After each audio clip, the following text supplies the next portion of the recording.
Well deserved, well earned. But Andy Country Fest, welcome to North Dakota. What's your favorite memory so far? I know we're just getting started. Man, I tell you what, so yeah, this is our first time here. One, thank you guys for having us. Appreciate it. Also, thank you guys for supporting Base Camp 40, Warriors in the Wild, man. We appreciate that, absolutely. Yeah, for sure. Supporting our veterans, obviously being a Marine Corps combat veteran myself, that means the world to me. But I just love, man, it was a little warm yesterday. And so I'm going to say that hot. my favorite part today is that it's a lot cooler. But, man, great stage, great show, great people, great crowd. You guys put on an amazing event, and honestly, one of my favorite parts is getting that buckle. You don't play very many shows. I've won buckles for different things. You don't play very many shows where you end up with a buckle, and you guys actually have good taste. Like, it's a badass buckle, man. I am going to say I pick them out, so I'll take the credit on that one. So, have you been up to Salem Sioux yet, the big cow? I haven't. Not yet. You No, got to get one. You got to get up there before. Yeah, you go. we're going to get up there. I heard that there's already some TikToks with other artists that were like, hey, close your eyes. Military. Thank you for your service. Thank you very much from the bottom of our heart. And I know you mentioned it, but let's talk a little. Let's dive a little bit farther into the charities that you are involved with, which is a lot. Yeah, so I co-founded Base Camp 40 almost about 14 years ago, based out of Grand Junction, Colorado. It started off with combat veterans on hunting and fishing trips, and now it's all veterans, first responders, Gold Star families.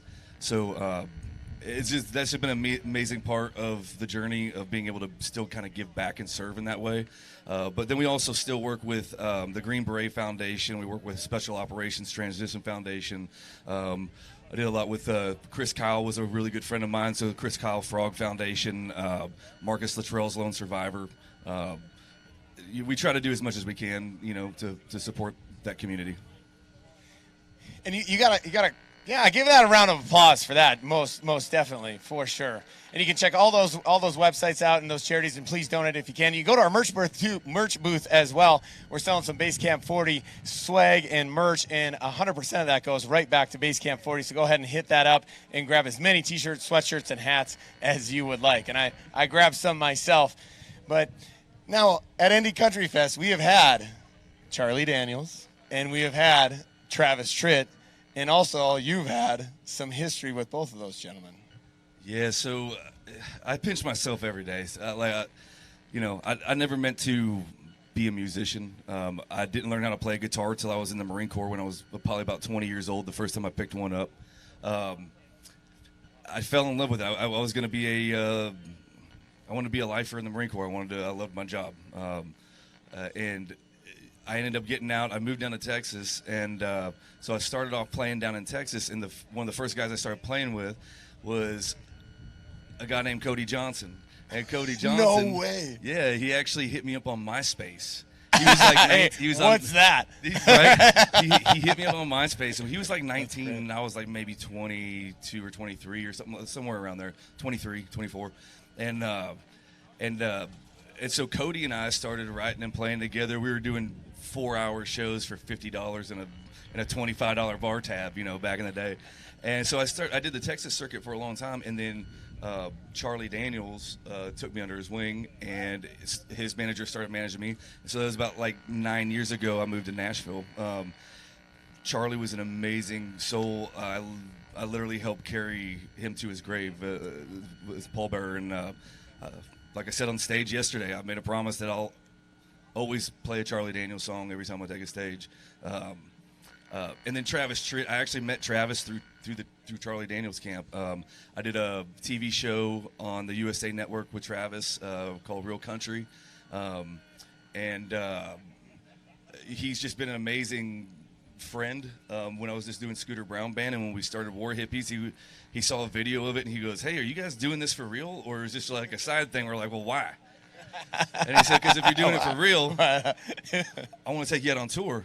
And we're like, "Yeah, we're doing it for real, Travis." And we're like, "Hey, man, we're doing it for real." Yeah, we are now. So went in the studio, cut an album, and we went on the first tour with Travis Tritt and Chris Jansen on the Can't Miss tour. And Travis's fans just took us as their own, and the War Hippies just kind of grew legs and started running, and we're trying to keep up. Well, we love the sound. Indie Country Fest loves you guys. Thanks for the time. I know you're very busy, but we appreciate you. Welcome to the Indie Country Fest family, and we can't wait to hear you guys back at 245 on the secondary stage. Yeah, we're gonna have a good time over there, and I'm sorry, Wes, I just totally hogged all of that. This is Wes Barlow, amazing fiddle Wes, player. But I'm just excited to be here. So we'll see you guys at 245 over on the second stage over here. All right, give it up for the War Hippies. Make sure you go over there and hit that merch booth to see their merch and the Basecamp 40, because all that is going to their charity right there. Hit them up at 245 at the secondary stage. And if you haven't heard, if you want to check more out with the War Hippies, you obviously can check them out online, but you can also check out their Spotify and obviously their Apple Play. But we're going to be right back here at 445 with Cody Allen and you know what? CMT. And then right after that, the frontmen will be right on stage here doing the artist interview as well, and we'll be giving away some meet and greets and some swag. We'll see you